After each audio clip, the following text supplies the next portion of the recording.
Well, guys, here we are, episode 4 of Moon Knight. We are now in the second half of the season, and of course, hurling towards an ending.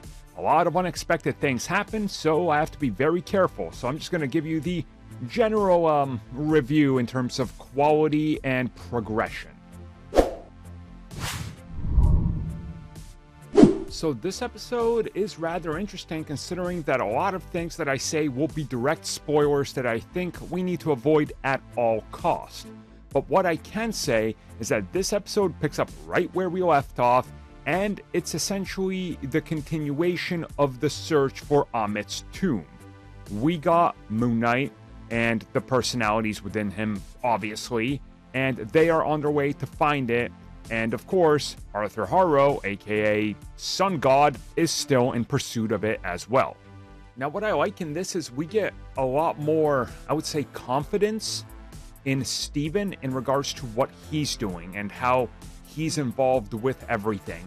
And you start to see that he's becoming a little bit more comfortable and understanding and also wanting to resolve this thing. And almost like he feels like things are kind of starting to come together. He's a lot less loose, if that makes sense. You know, he seems like he understands what's going on a little bit more here.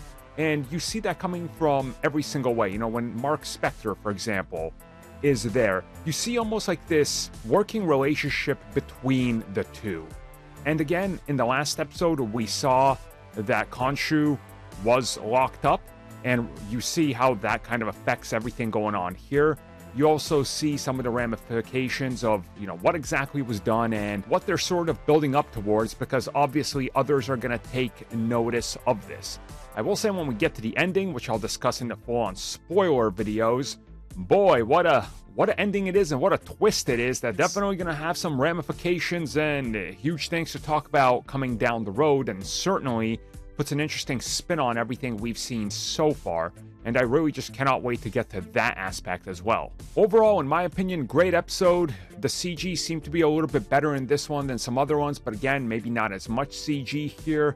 I think the episode is great. It definitely leaves off on a pretty big cliffhanger I cannot wait to talk about.